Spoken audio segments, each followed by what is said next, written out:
Welcome to सफलता classes. सफलता classes में आपका स्वागत है। मैं अभय चंद्र कुमार फिर से एक बार हम लोग साइंस का मिक्स क्वेश्चन लेकर आया हूं और ये सारे क्वेश्चन कहीं ना कहीं आपके एग्ज़ाम का पार्ट बनेगा। अगर आप लोग इस चैनल पे नए हैं तो इसे ज़रूर सब्सक्राइब कर लें। चलते हैं हम लोग क्वेश्चन नंबर 1 पे। लेंसों में मुख्य फोकस की संख्या होती है। अगर मान लीजिए देखिए ये मतलब दो, ये क्या है, मतलब दो खोखला गोला है। जब इसको इधर आधा काट दीजिए, इधर आकर दीजिए तो इसका एगो फोकस होगा और इसका एगो फोकस होगा, तो फोकस संख्या कितना होता है 2। ऑप्शन नंबर ए सही हो जाएगा। चलते हैं नेक्स्ट क्वेश्चन पे। समतल दर्पण द्वारा बना प्रतिबिंब। देखिए समतल दर्पण द्वारा प्रतिबिंब कैसा बनता है, आभासी। कैसा बनता है, आभासी। और इसी का दूसरा नाम क्या है, या तो काल्पनिक। काल्पनिक। और आभासी प्रतिबिंब कैसा बनता है, सीधा। तो आभासी और सीधा, ऑप्शन नंबर बी सही हो जाएगा। चलते हैं नेक्स्ट। आँख व्यवहार करता है, तो आँख किस लेंस की तरह व्यवहार करता है, तो उत्तल लेंस की तरह, ऑप्शन नंबर बी सही हो जाएगा। चलते हैं हम लोग नेक्स्ट क्वेश्चन पे।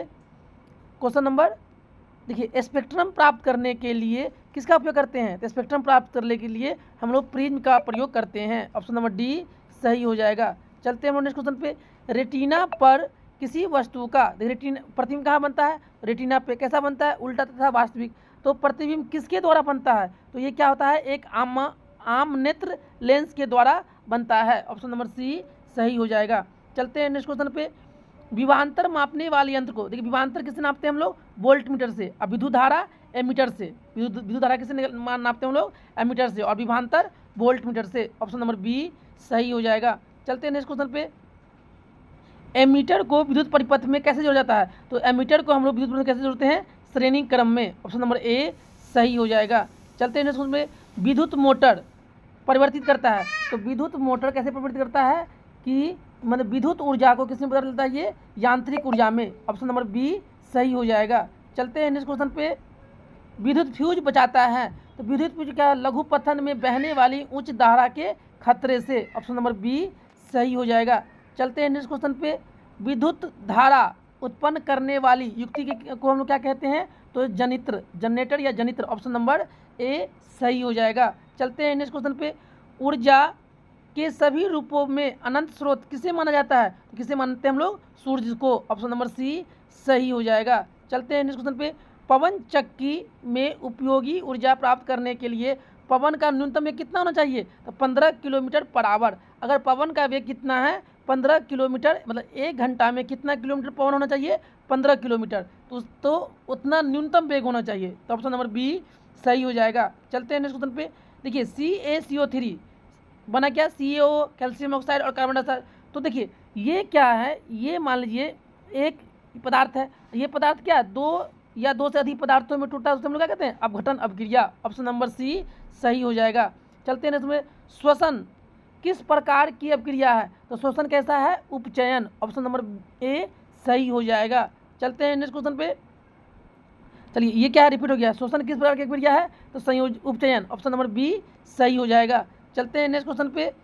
लेड नाइट्रेट चूर्ण को एक प्रखनली में लेकर गर्म करने पर भूरे रंग का धुआं उत्सर्जित होता है। यह धुआं, देखिए एक क्या होता है, एक हम लोग प्रखनली लेते हैं, इसमें क्या डालते हैं, लेड नाइट्रेट, और इसका चूर्ण जब इसको गर्म करते हैं तो इसमें से कैसा निकलता है, भूरा रंग का धुआं निकलता है। तो ये धुआं किसका होता है, तो नाइट्रोजन ऑक्साइड, नाइट्रोजन ऑक्साइड का, ऑप्शन नंबर बी NO2 का, ऑप्शन नंबर बी सही हो जाएगा। चलते हैं निम्नलिखित में से कौन लवण है, देखिए HCl ये क्या है, अम्ल है, ये क्या है, अम्ल है। NOH ये क्या है, क्षार है, क्या है ये, क्षार है। NH4 भी क्या है, क्षार है। तो लवण कौन हो जाएगा, K2SO4, ऑप्शन नंबर सी सही हो जाएगा। चलते हैं नेक्स्ट पे। कठोर जल को मृदु बनाने के लिए सोडियम के किस यौगिक का उपयोग किया जाता है। अगर मान लीजिए कोई कठोर जल है, उसको हमको मृदु जल बनाना है, तो सोडियम का किस यौगिक का प्रयोग करेंगे, तो sodium carbonate, option number B सही हो जाएगा। चलते हैं नेक्स्ट क्वेश्चन पे। लोहे का परमाणु संख्या कितना होता है, 26, ऑप्शन नंबर बी सही हो जाएगा। और लोहा का संकेत क्या होता है, तो लोहा का संकेत क्या होता है, Fe। चलते हैं नेक्स्ट क्वेश्चन पे। जस्ता क्या होता है, जस्ता Zn और HCl क्या है, हाइड्रोक्लोरिक अम्ल की अपक्रिया के फलस्वरूप कौन सा गैस निकलेगा, तो hydrogen gas, option number C. देखिए जब हम धातु का अपक्रिया जब अम्ल से करेंगे तो कौन सा गैस निकलेगा, hydrogen gas. Option number C सही हो जाएगा। चलते हैं नेक्स्ट क्वेश्चन पे। निम्नलिखित में से कौन अधिक अपक्रियाशील है? देखिए, जब इससे पहले वाले वीडियो में हम मतलब कि अपक्रियाशील का श्रेणी बताए थे कि सबसे कम किसका होता है? सोना का, उसके बाद Hg का, उसके बाद पारा का। सबसे कम ये अपक्रियाशील है, उससे ज़्यादा ये है, उससे ज़्यादा ये है, और सबसे ज़्यादा कौन है? कॉपर। ऑप्शन नंबर ए सही हो जाएगा। चलते हैं नेक्स्ट क्वेश्चन पे। विद्युत अपघटन में इलेक्ट्रॉन मुक्त होते हैं। देखिए, जब विद्युत अपघटन कराते हैं तो देखिए, एक होता है कैथोड, एक होता है एनोड। तो इलेक्ट्रॉन किस पे मुक्त होगा? एनोड पर। किस पे? एनोड पर। ऑप्शन नंबर ए सही हो जाएगा। चलते हैं नेक्स्ट क्वेश्चन पे। हाइड्रोकार्बन, देखिए ऐसा कंपाउंड या ऐसा यौगिक जिसमें हाइड्रोजन और कार्बन से मिलके बना हो, मतलब कार्बन और हाइड्रोजन से मिलके बना हो, उसे क्या कहेंगे? हाइड्रोकार्बन। क्या इसमें कार्बन है? नहीं, तो ये गलत हो जाएगा। देखिए, इसमें कार्बन है लेकिन हाइड्रोजन है नहीं, तो ये गलत हो जाएगा। देखिए, इसमें ऑक्सीजन है, हाइड्रोजन है, नाइट्रोजन है, लेकिन कार्बन है नहीं है। लेकिन C6H12O6 में इसमें कार्बन भी है, हाइड्रोजन भी है। तो मतलब हाइड्रोकार्बन वैसे यौगिक कहते हैं जिसमें कार्बन और हाइड्रोजन होना जरूरी है, उसे हम लोग क्या कहते हैं? हाइड्रोकार्बन। तो ऑप्शन नंबर बी सही हो जाएगा। और ये किसका सूत्र है? ये ग्लूकोज का। ये किसका सूत्र है? ये ग्लूकोज का। चलते हैं नेक्स्ट क्वेश्चन पे। COOH अगर ये क्रियाशील समूह है तो इसको हम लोग क्या कहते हैं? अम्ल। क्या कहते हैं? अम्ल। कीटोन का क्या होता है? COO कीटोन का होता है। एल्डिहाइड का क्या होता है? CHO एल्डिहाइड का होता है। ईथर, ईथर का कीटोन का दूसरा रूप क्या है? ईथर। चलते हैं नेक्स्ट क्वेश्चन पे। आवर्त सारणी में किस वर्ग में ऊपर से नीचे आने पे तत्व का धात्विक गुण बढ़ता है? मतलब किसी भी वर्ग में, अगर मान लीजिए जैसे ये वर्ग है, ये वर्ग है, जब ऊपर से नीचे आएंगे तो धात्विक गुण क्या होगा? बढ़ेगा। ऑप्शन नंबर ए सही हो जाएगा। चलते हैं नेक्स्ट क्वेश्चन पे। आवर्त सारणी का जो प्रथम वर्ग है, मान लीजिए ये प्रथम वर्ग है, ये द्वितीय वर्ग है, ये तीसरा, तो प्रथम वर्ग के सदस्य को हम लोग क्या कहते हैं? क्षारीय धातु। ऑप्शन नंबर बी सही हो जाएगा। और अक्रिय गैस किसे कहते हैं हम लोग? या तो 18वें ग्रुप वाले को, किसको? 18वें मतलब वर्ग वाले को, या इसी को हम लोग क्या कहते हैं? शून्य वर्ग। क्या कहते हैं? शून्य वर्ग। अक्रिय गैस कौन कौन होता है? जैसे हीलियम, नियन, आर्गन, क्रिप्टन, जेनन, ये सब क्या है? अपना अक्रिय गैस। चलते हैं नेक्स्ट क्वेश्चन पे। कृत्रिम विरकक किन अपशिष्ट उत्पादों को रुधिर से अपवहन द्वारा पृथक करता है?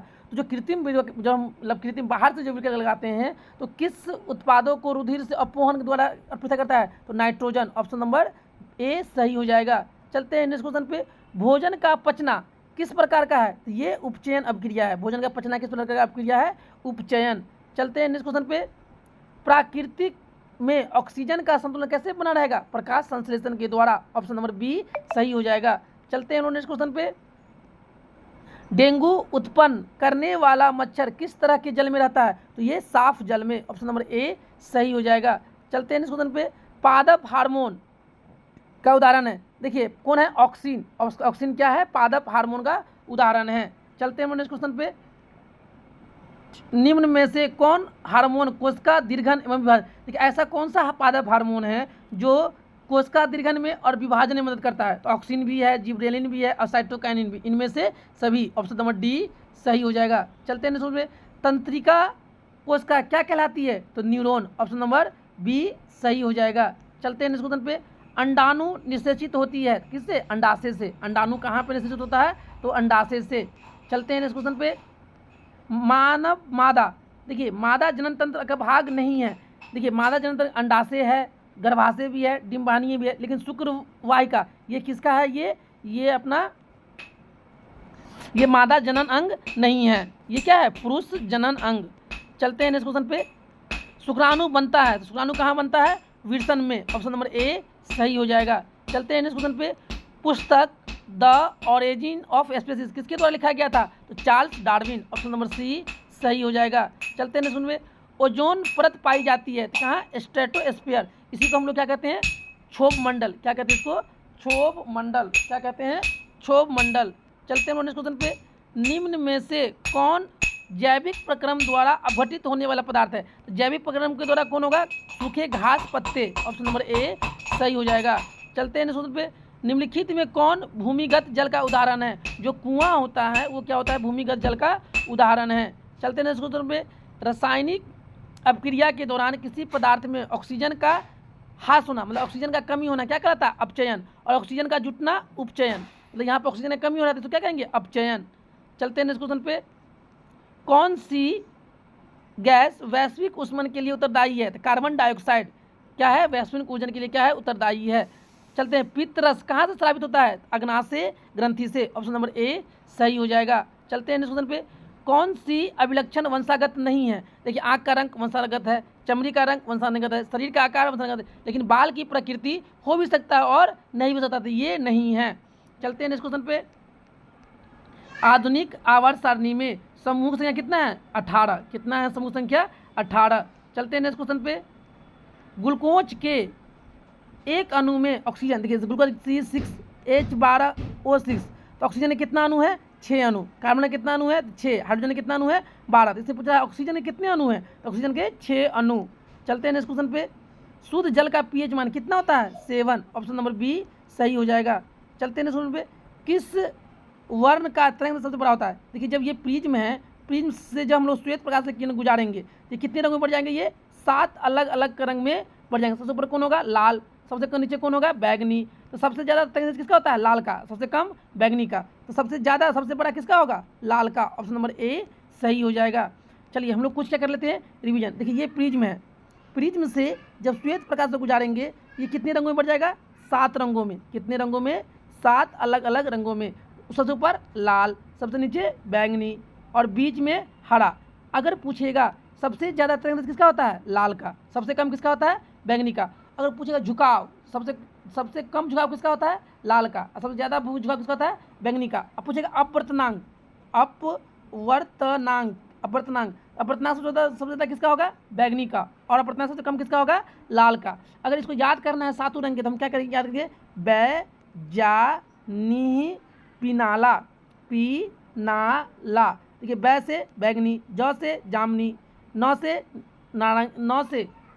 नीला, ह से हरा, पी से पीला, ना से नारंगी, ला से लाल। ये 7 रंग का क्या है? याद करने के लिए ये मतलब कंसेप्ट है कि बै जानी पिनाला, बै से बैंगनी, जा से जामनी, नौ से नीला, ह से हरा, पी से पीला, ना से नारंगी, ला से लाल। उसके बाद हम लोग पीएच का मान, जैसे आंसू का पीएच मान कितना होता है? तो 7.4।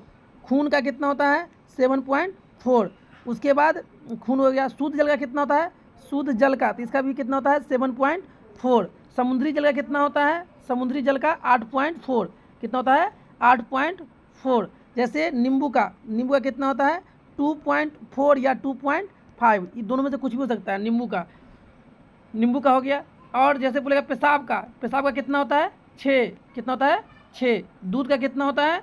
6.5। दूध का कितना होता है? 6.5। उसके बाद अम्ल किसे कहते हैं?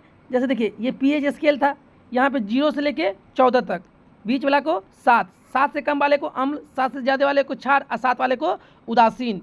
उसके बाद दूसरा आरहेनियस के अनुसार अम्ल किसे कहेंगे? जो जल में घुलकर H+ आयन दे उसे अम्ल कहेंगे, और जो जल में घुलकर OH- आयन दे उसे क्या कहेंगे? क्षार कहेंगे। उसके बाद अगर हमको pH निकालना है तो ये क्या होता है? -log H+। मतलब जैसे जैसे H का मान बढ़ेगा वैसे वैसे अम्लता क्या होगा? बढ़ेगा। क्या होगा? अम्लता बढ़ेगा। उसके बाद सेब में कौन सा अम्ल होता है? तो सेब में मैलिक अम्ल है ना, इमली में टार्टेरिक अम्ल है ना। उसके बाद टमाटर में ऑक्जेलिक अम्ल, अम्ल, खट्टे पदार्थ में सिट्रिक अम्ल, चींटी के डंक में फॉर्मिक अम्ल है ना। जैसे लाफिंग गैस का क्या होता है? N2O। भारी जल का D2O है ना। चूना पत्थर का सूत्र क्या होता है? रासायनिक सूत्र CaCO3। जैसे जिप्सम का क्या होता है? CaSO4 इंटू में 2H2O है ना। प्लास्टर ऑफ पेरिस का क्या होता है? इसका CaSO4 इंटू में हाफ H2O। फिर खाने वाला सोडा का क्या होता है? NaHCO3। इसका रासायनिक नेम क्या है? Sodium bicarbonate. उसका धोने वाला सोडा क्या होता है इसका Na2CO3 इंटू में 10H2O। सिंदूर का क्या होता है, सिंदूर का क्या होता है HGS, क्या होता है HGS। नमक क्या होता है ये NaCl। पानी का क्या होता है H2O, है ना। ऑक्सीजन का क्या होता है O2, ऑक्सीजन का क्या होता है O2। उसका कार्बन डाइऑक्साइड क्या होता है, कार्बन डाइऑक्साइड क्या होता है CO2, है ना। जैसे आपसे पूछिएगा ग्लूकोज का, ग्लूकोज क्या होता है C6H12O6। उसके बाद ग्लूकोज हो गया। चीनी का क्या होता है C12H22O11, है ना। चलिए, इस तरह से हम लोग कुछ टॉपिक को क्या कर लिए, रिवीजन भी कर लिए। अगर आप लोग इस चैनल पे नए हैं तो इसे ज़रूर सब्सक्राइब करें और अपने दोस्तों में से ज़रूर शेयर करें। Thank you for watching this video.